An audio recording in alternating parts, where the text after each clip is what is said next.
ಸಾರ್ಥಕವಾಯಿತು. ಎಲ್ಲ ಸಕಲ ಸಂಪತ್ತುಗಳು ನನ್ನಲ್ಲಿದ್ದಾಗಲೂ ಸಹ ನೀನು ರಥವನ್ನೇರಿದವನಲ್ಲ, ಹನುಮಂತನ ಬೆನ್ನು ಹೆಗಲನ್ನೇರಿ ಯುದ್ಧ ಮಾಡಿದವನು ನೀನು. ಎಲ್ಲವನ್ನು ಕಳೆಕೊಂಡಂತ ನನ್ನನ್ನು ಎದುರಿಸುವುದಕ್ಕೆ ನಿನ್ನ ರಥ ಬೇಕು ಅಂತ ಆದ್ರೆ ನನ್ನ ಜೀವನ ಸಾರ್ಥಕವಾಯಿತು. ಬೇಕಾದ್ರೆ ಮಾಡು ಯುದ್ಧ, ನೋಡೋಣ.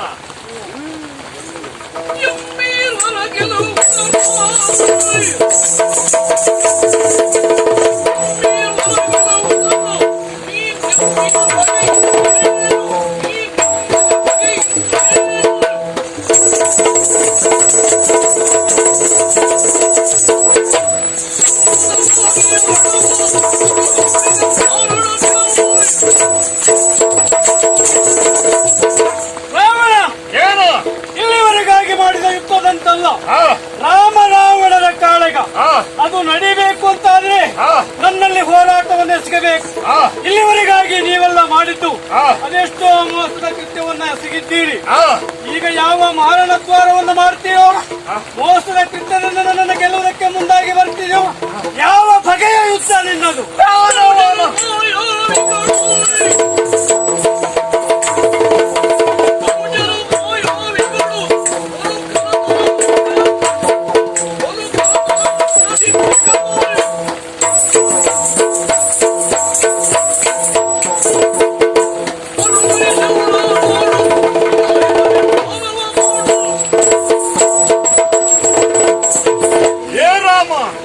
ನೀನು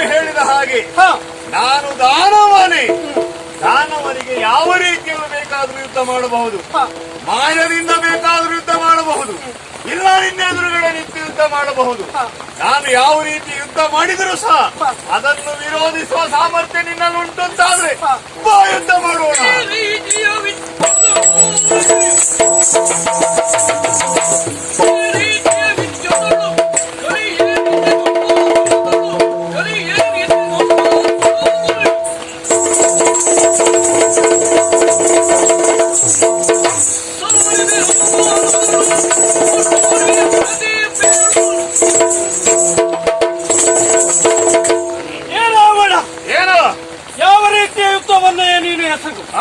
ಇವತ್ತಿನ ಯುದ್ಧದಲ್ಲಿ ಸರ್ವತಾ ಜಯವನ್ನು ಸಾಧಿಸದೆ ನಾನು ಬಿಡಲಾರೆ. ಹೋರಾಟವನ್ನು ಎಸಗುವುದಕ್ಕೆ ಮುಂದೆ ಬಂದಿರುವಂತಹ ನಾನು ನನ್ನ ಅರಸೆಯನ್ನ ಬಿಟ್ಟುಕೊಡು ಎಂಬುದಾಗಿ ಸಾರಿ ಸಾರಿ ಹೇಳಿದೆ. ಅಲ್ಲ ಅಂಗದ ಸಂಧಾನಕ್ಕಾಗಿ ಕೈ ಕೊಟ್ಟೆ. ಎಷ್ಟೇ ಹೇಳಿದ್ರು ಅದನ್ನ ಧಿಕ್ಕರಿಸಿ ಮುಂದೆ ಬಂದವ ನೀವು. ನಿನ್ನ ಉದ್ದಟತನ ಅದಟ್ಟು ಎಷ್ಟಿದೆ ಎಂಬುದಾಗಿ ಬಾಣ ಮುಖೇನವಾಗಿ ತೋರಿಸಿಲ್ಲ. ಇಷ್ಟೆಲ್ಲ ಮಾತಾಡುವುದಕ್ಕೆ ನೀನೊಬ್ಬ ಅಯೋಧ್ಯಾಧಿಪತಿ ಎನ್ನುವುದಾಗಿ ಅಲ್ವೇ? ಅಯೋಧ್ಯೆ ನಾನು ಕೊಟ್ಟ ಭಿಕ್ಷೆ ನಿನಗೆ ಕತೆ ಗೊತ್ತಿಲ್ವಲ್ಲ ನಿನಗೆ? ಹಿಂದೆ ನಡೆದದ್ದು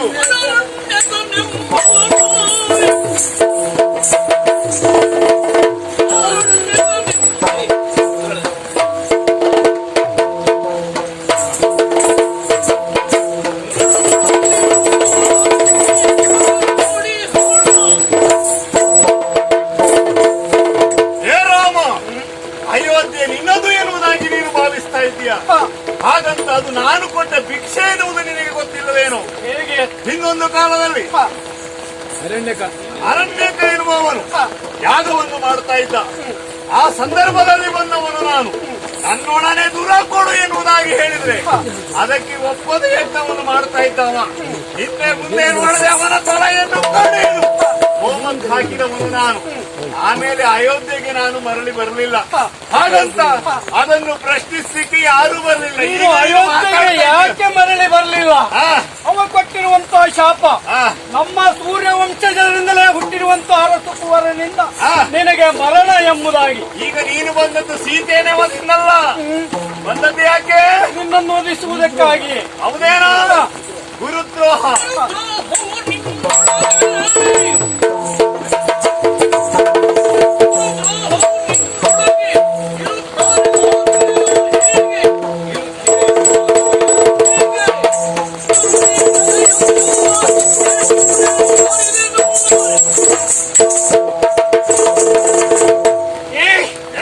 ನೀನೊಬ್ಬ ಗುರುದ್ರೋಹಿ ಎಂಬುದಾಗಿ ನಾನು ಕೇಳಿದ್ದೇನೆ.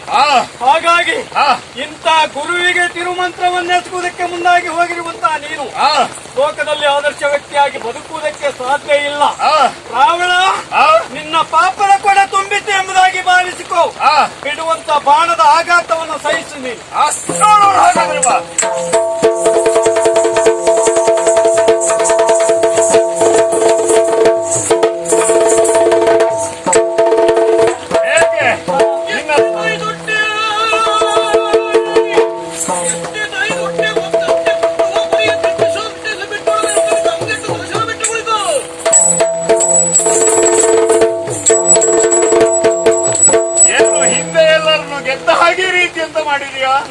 ಅದೆಷ್ಟೋ ಬಾರಿ ಬಾಣವನ್ನು ಬಿಟ್ಟು ನನ್ನ ಕರವನ್ನು ಕತ್ತರಿಸಿದೆ ನೋಡು, ಮತ್ತೆ ಚಿಗುರಿ ಬರ್ತಾ ಉಂಟು.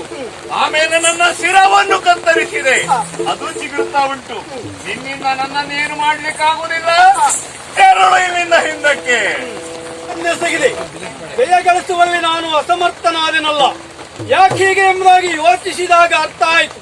ಇವನನ್ನ ಗೆಲ್ಲಬೇಕು ಅಂತಾದಿದ್ರೆ ಮಾತಲ್ಲಿ ಹೇಳಿದ ಹಾಗೆ ಅಗಸ್ತ್ಯರು ಉಪದೇಶಿಸಿರುವಂತಹ ಆದಿತ್ಯ ಹೃದಯ ಈ ಮಂತ್ರವನ್ನ ನಾನು ಪಠಿಸಿ ಬೃಹದಾಕಾರವಾಗಿ ಬೆಳೆದು ಬರುತ್ತೇನೆ ನೋಡು.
ಯಾಕೆ ನಾನು ಈ ರೀತಿ ಆದೆ ಅಂತ ನನಗೀಗ ಅರ್ಥ ಆಯಿತು.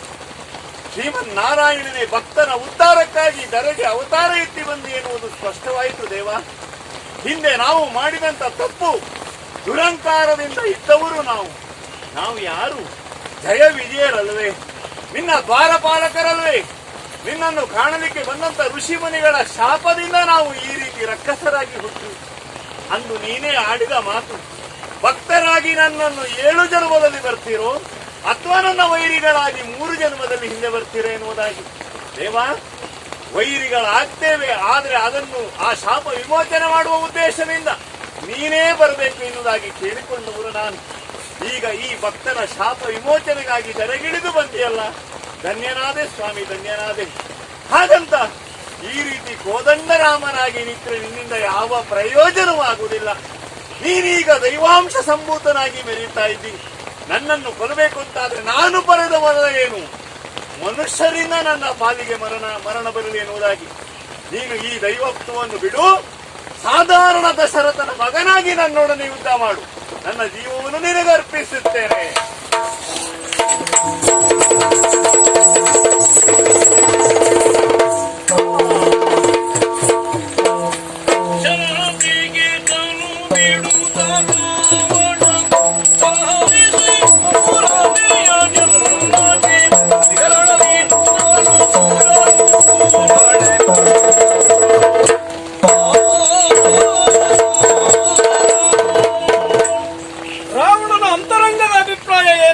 ಚೆನ್ನಾಗಿ ನಾನು ಬಲ್ಲವನೇ. ಅವನು ಶಾಪದ ಮುಕ್ತಿಗೋಸ್ಕರವಾಗಿಯೇ ನನ್ನ ರಸಿಯಾಗಿರುವಂತಹ ಜಾನಕಿಯನ್ನ ಕದ್ದು ತಂದು ನನ್ನಗೂ ಅವನಿಗೂ ಕಲಹ ಎಸಗುವುದಕ್ಕೆ ಮುಂದಾಗಿ ಈ ತನ್ನ ರೂಪ ಹೋಗಬೇಕೆನ್ನುವ ಕಾರಣಕ್ಕಾಗಿ ಆತ ಮುಂದತ್ತಿ ಬಂದ. ಇಲ್ಲಿಗೆ ಅವನದ್ದಾಗಿರುವಂತಹ 2ನೇ ಜನ್ಮ ಕಳೆಯಿತು. ಇನ್ನೊಂದು ಜನ್ಮವನ್ನ ಕಳೆದು ಪುನಃ ನಮ್ಮ ವೈಕುಂಠವನ್ನ ಅವ ಸೇರ್ತಾನೆ. ಹಾಗಾಗಬೇಕು ಅಂತಾದ್ರೆ ಇನ್ನೊಂದು ಜನ್ಮವನ್ನ ಉತ್ತರಿಸಿ ಬರಬೇಕು. ಅವನ ಕೊಂದ ಮೇಲೆ ನನ್ನ ಅರಸಿ ಜಾನಕಿಯನ್ನ ಅಲ್ಲಿಂದ ಸೆರೆ ಬಿಡಿಸಬೇಕು. ಅಲ್ಲಿಯ ವಿಭೀಷಣನಿಗೆ ಪಟ್ಟವನ್ನ ಕಟ್ಟಿದ ಮೇಲೆ ಜಾನಕಿಯನ್ನು ಅವನೇ ಕರೆತರುವ ಹಾಗೆ ಹೇಳಿದ್ದೇನೆ. ಓಡೋಣ, ಬರುವ ನಿರೀಕ್ಷೆಯಲ್ಲಿರ್ತೇನೆ. ಯಕ್ಷಗಾನ ಕಲಾಭಿಮಾನಿಗಳೇ, ನಿಮಗೆಲ್ಲ ನಮ್ಮ ಸಂಸ್ಥೆಯ ಪರವಾಗಿ ಧನ್ಯವಾದಗಳನ್ನು ಸಮರ್ಪಿಸ್ತಾ ಇದ್ದೇನೆ. ಋಷಿ ದೇವಿತೋ ನಾಗೇಶ್ವರವರ ಉತ್ಸಾಹದ ಮೇರೆಗೆ ತ್ರೇತಾಯುಗ ದರ್ಶನ ಎಂಬ ಕಾರ್ಯಕ್ರಮವನ್ನು ಹಮ್ಮಿಕೊಂಡು ರಾಮಾಯಣವನ್ನು 7 ದಿವಸಗಳ ಕಾಲ ಈ ಪ್ರದೇಶದಲ್ಲಿ ನಡೆಸಬೇಕು ಅಂತ ಯೋಜನೆ ಹಾಕಿಕೊಂಡಿದ್ದರು. ಅಂತೆಯೇ 6 ದಿನಗಳ ಕಾರ್ಯಕ್ರಮವನ್ನು ನಾವು ನಡೆಸಿದೆವು. ಇಂದು 7ನೇ ದಿವಸ. ಆದರೆ ಮಳೆಯ ಒಂದು ತೊಂದರೆಯಿಂದಾಗಿ ಕಾರ್ಯಕ್ರಮವನ್ನು ವ್ಯವಸ್ಥಿತವಾಗಿ ನಡೆಸುವುದಕ್ಕೆ ನಮಗಿಂದು ಆಗ್ತಾ ಇಲ್ಲ. ಆ ಕಾರಣಕ್ಕಾಗಿ ದೇವರಲ್ಲಿ ಬೇಡಿಕೊಂಡಾಗ ದೇವರು ನಿಮಗೆ ಹೇಗೆ ಸಾಧ್ಯವೋ ಹಾಗೆ ಮುಗಿಸಿ ಅಂತ ಪ್ರಸಾದ ಕೊಟ್ಟಿದ್ದಾರೆ. ಆದ್ದರಿಂದ ರಾಮ, ಲಕ್ಷ್ಮಣ ಮಾತ್ರ ಅಲ್ಲ, ಭರತ, ಹನುಮಂತ, ರಾವಣ ಇತ್ಯಾದಿ ವೇಷಗಳನ್ನು ಮಾಡಿ ನಿಮಗೆ ನಾವು ಪ್ರದರ್ಶನವನ್ನು ಕೊಡ್ತಾ ಇದ್ದೇವೆ. ಕಾರ್ಯಕ್ರಮವನ್ನು ವ್ಯವಸ್ಥಿತವಾಗಿ ನಡೆಸುವುದಕ್ಕೆ ಸಾಧ್ಯವಾಗದೇ ಇದ್ದುದಕ್ಕೆ ವಿಷಾದಿಸ್ತಾ ಇದ್ದೇವೆ. ಇಂದಿನ ದಿವಸಕ್ಕೆ ಈ ಕಾರ್ಯಕ್ರಮವನ್ನು ನಾವು ಕೊನೆಗೊಳಿಸುವವರಿದ್ದೇವೆ. ಕಾರ್ಯಕ್ರಮದ ಬಗ್ಗೆ ನಿಮಗೆ ಹೇಳಬೇಕು ಅಂತ ಹೇಳಿದರೆ, ರಾವಣ ಕುಂಭಕರ್ಣಾದಿಗಳ ಹನನ ಆದ ಮೇಲೆ ವಿಭೀಷಣನಿಗೆ ಲಂಕೆಯ ಅಧಿಕಾರವನ್ನು ಶ್ರೀರಾಮ ಒಪ್ಪಿಸಿಕೊಡ್ತಾನೆ. ಯಾಕೆ ಒಪ್ಪಿಸಿಕೊಡ್ತಾನೆ ಅಂದರೆ, ಲಂಕೇಶ ಸೀತೆಯನ್ನು ಅಪಹರಿಸಿದ್ದು, ಆ ಲಂಕೇಶನೇ ನನಗೆ ಸೀತೆಯನ್ನು ಮರಳಿ ಒಪ್ಪಿಸಬೇಕು ಎಂಬುದು ರಾಮನ ಛಲ, ಹಠ. ಆ ಕಾರಣಕ್ಕಾಗಿ ಲಕ್ಷ್ಮಣನನ್ನು ಕಳಿಸಿ, ನಿಮಗೆ ವನವಾಸ ದೀಕ್ಷೆ ಇಲ್ಲ, ನನಗೆ ಮಾತ್ರ ಇದ್ದದ್ದು, ಆದ್ದರಿಂದ ನಾನು ಅರಮನೆಯವರೆಗೆ ಬರುವ ಹಾಗಿಲ್ಲ, ನೀನು ಹೋಗಿ ವಿಭೀಷಣನಿಗೆ ಪಟ್ಟಾಭಿಷೇಕ ಮಾಡುವಂತ ರಾಮ ಅಶೋಕವನದಲ್ಲಿ ಇದ್ದು ಲಕ್ಷ್ಮಣನನ್ನು ಕಳಿಸಿಕೊಟ್ಟು ವಿಭೀಷಣನಿಗೆ ಪಟ್ಟಾಭಿಷೇಕ ಆಗ್ತದೆ. ಪಟ್ಟಾಭಿಷೇಕ ಆದ ಮೇಲೆ ಲಂಕೇಶ್ವರನಾಗಿ ಅವನೇ ಸೀತೆಯನ್ನು ತಂದು ರಾಮನಿಗೆ ಒಪ್ಪಿಸಿಕೊಡ್ತಾನೆ. ಆಗ ವಿಭೀಷಣ ಒಂದು ಮಾತು ಹೇಳ್ತಾನೆ, ಅಮ್ಮ, ನಾರುಡೆಯಲ್ಲಿ ನೀವು ಹೋಗುವುದಲ್ಲ, ಇದು ಸ್ವರ್ಣಲಂಕೆ, ಸರ್ವಾಭರಣ ವಿಭೂಷಿತೆಯಾಗಿ ನೀನು ಹೋಗಬೇಕು ಅಂತ. ಇಲ್ಲ, ಆ ರೀತಿಯಲ್ಲಿ ಹೋದರೆ ರಾಮನಿಗೆ ತೃಪ್ತಿ ಆಗಲಿಕ್ಕಿಲ್ಲ. ನಾನು ಇದ್ದ ಸ್ಥಿತಿಯಲ್ಲಿ ಹೋದರೆ ಮಾತ್ರ ಸಂತುಷ್ಟಿಗೊಳ್ತಾನೆ ರಾಮ, ನಾನು ಹೀಗೇ ಬರ್ತೇನೆ ಅಂತ ಹೇಳ್ತಾಳೆ. ಹಾಗೆ ಹೇಳಿದಾಗ ಆದೀತು, ನಿಮ್ಮ ಇಷ್ಟ ಅಂತೇಳಿ ಕರ್ಕೊಂಡು ಬಂದು ಒಪ್ಪಿಸಿದಾಗ ರಾಮ ಹೇಳ್ತಾನೆ, ಧರ್ಮಪತ್ನಿಯಾದವಳನ್ನು ಬಂಧಮುಕ್ತಿಗೊಳಿಸಬೇಕಾದದ್ದು ಗಂಡನಾದವನಿಗೆ ಕರ್ತವ್ಯವಾಗಿರ್ತದೆ. ಆದ್ದರಿಂದ ನಿನ್ನನ್ನು ಸೆರೆ ಬಿಡಿಸಿದ್ದೇನೆ. ಇನ್ನು ಭವಿಷ್ಯ ಹೇಗೆ ಅದು ನಿನ್ನೆ ಇಷ್ಟಕ್ಕೆ ಬಿಟ್ಟದ್ದು. ಯಾರ ಜೊತೆ ಬೇಕಾದರೂ ನೀನು ಬದುಕು, ನನ್ನೊಟ್ಟಿಗೆ ಬೇಡ ಅಂತ ಹೇಳ್ತಾನೆ. ಮನಸ್ಸಿನಲ್ಲಿಯೂ ನಿಮ್ಮನ್ನೇ ಸ್ಮರಿಸ್ತಾ ಇದ್ದ ನನ್ನನ್ನು ನೀವು ತಿರಸ್ಕರಿಸಿದಿರಿ ಅಂತ ಆದರೆ ನನಗೆ ಜೀವನ ಇಲ್ಲ ಅಂತ ಸೀತೆ ಕಣ್ಣೀರಿಡ್ತಾಳೆ. ರಾಕ್ಷಸ ಕೊಂಡು ಹೋದ ಹೆಂಡತಿಯನ್ನು ಹಿಂದೆ ಮುಂದೆ ನೋಡಿದೆ, ರಾಮ ಪುನಃ ಸ್ವೀಕರಿಸಿದ ಅನ್ನುವ ಲೋಕಾಪವಾದಕ್ಕೆ ನಾನು ಗುರಿಯಾಗ್ತೇನೆ. ಆದ್ದರಿಂದ ನೀನು ನನ್ನ ಜೊತೆ ಇರಬೇಡ ಅಂತ ರಾಮ ಹೇಳ್ತಾನೆ. ಆಗ ಸೀತೆ ಹೇಳ್ತಾಳೆ, ಲಕ್ಷ್ಮಣ, ಅವರಲ್ಲಿ ಎಳ್ಳಿಲಿತ್ತು ತಪ್ಪಿಲ್ಲ. ನಾನು ಪರಿಶುದ್ಧ ಎನ್ನುವುದು ಲೋಕಮುಖಕ್ಕೆ ತಿಳಿಯಬೇಕು ಅಂತ ಆದರೆ ಅಗ್ನಿಕುಂಡವನ್ನು ನಿರ್ಮಿಸು, ಅದರಲ್ಲಿ ನಾನು ಮಿಂದೆದ್ದು ಬರ್ತೇನೆ. ಆಗ ಲಕ್ಷ್ಮಣ ಅಗ್ನಿಕುಂಡವನ್ನು ನಿರ್ಮಿಸ್ತಾನೆ. ಸೀತೆ ಮುಡಿದ ಹೂ ಬಾಡದ ರೀತಿಯಲ್ಲಿ ಅಗ್ನಿಯಲ್ಲಿ ಮಿಂದೆದ್ದು ಬರ್ತಾಳೆ. ಇಂದ್ರಾದಿ ದೇವತೆಗಳು ಹೇಳ್ತಾರೆ, ಇವಳ ಯೋನಿಜ ಪರಮ ಪತಿವ್ರತೆ, ರಾಮ ನೀನು ಸ್ವೀಕರಿಸಬಹುದು ಅಂತ. ಪಿತೃಲೋಕದಲ್ಲಿದ್ದಂತಹ ದಶರಥ ಹೇಳ್ತಾನೆ, ಇಂಥ ಸೊಸೆ ನಮ್ಮ ಮನೆತನಕ್ಕೆ ಸಿಕ್ಕಿದ್ದು ನಮ್ಮ ಸೌಭಾಗ್ಯ, ರಾಮ ಸ್ವೀಕರಿಸು ಅಂತ. ಆವಾಗ ಅಲ್ಲಿಂದ ಅವರು ಹೊರಡ್ತಾರೆ. ಆದರೆ ಇಷ್ಟಾಗುವಾಗ ಏನಾಗ್ತದೆ ಅಂದರೆ 14 ವರ್ಷ ಕಳೆದು ಮರು ದಿವಸ 9 ಗಳಿಗೆ ಒಳಗಾಗಿ ಬಾರದೇ ಇದ್ರೆ ಅಗ್ನಿ ಪ್ರವೇಶ ಮಾಡ್ತೇನೆ ಅಂತ ಭರತ ಹೇಳಿರ್ತಾರೆ. ಇಚ್ಛಾಗಮನ ಇರುವುದು ಹನುಮಂತನಿಗೆ ಮಾತ್ರ. ನಾವು ಬರುವಾಗ ತಡ ಆಗ್ತದೆ, ಹನುಮಂತ ಭರತ ಸಾಯುವ ಮೊದಲು ಅಯೋಧ್ಯೆಗೆ ಹೋಗಿ ನಾವು ಬರ್ತಾ ಇದ್ದೇವೆ ಅಂತ ಹೇಳು ಅಂತ. ಇಷ್ಟಾಗುವಾಗ ಅವ ಸಾಯಲಿಕ್ಕೆ ತಯಾರಾಗಿರ್ತಾನೆ ಭರತ. ಹನುಮಂತ ಬಂದು ಹೇಳ್ತಾನೆ, ನಾನು ರಾಮದಾಸನಿದ್ದೇನೆ, ಇನ್ನು ಕೆಲವೇ ಸಮಯದಲ್ಲಿ ರಾಮ, ಸೀತೆ ಹಾಗೂ ಲಕ್ಷ್ಮಣ ಬರ್ತಾರೆ. ಅಷ್ಟಾಗುವಾಗ ಶತ್ರುಘ್ನನಿಗೆ ಭರತ ಆಜ್ಞೆ ಮಾಡ್ತಾನೆ, ತಮ್ಮ ಅವರ ಸ್ವಾಗತಕ್ಕೆ ಸರ್ವ ಸಿದ್ಧತೆ ಆಗಲಿ ಇಲ್ಲಿ ಅಂತ. ಅಷ್ಟೊತ್ತಿಗೆ ಪುಷ್ಪಕ ವಿಮಾನದಲ್ಲಿ ಅವರೆಲ್ಲ ಹೋಗ್ತಾರೆ. ಅವರ ಸ್ವಾಗತ ನಡೀತದೆ.